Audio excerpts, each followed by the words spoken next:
The Vegas Chamber drew a record crowd today for its latest Business Power Luncheon, packing in more than 520 people to hear Governor Joe Lombardo. The governor joined business and community leaders, along with top elected officials from across southern Nevada.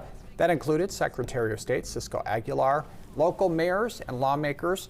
People heard the governor praise the state's business climate, touting regulation cuts, lower modified business tax rates, and billions in private investment and job growth. He also highlighted major funding for education and partnerships to expand health care that included local hospital expansions and nursing education. The investments that we're making in healthcare access and workforce development in Southern Nevada are possible because of the environment that our governor has created, one that supports growth, collaboration, and long-term planning in our state. And we're seeing that impact every single day.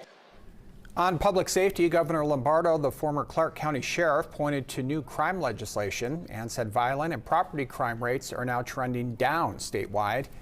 North Las Vegas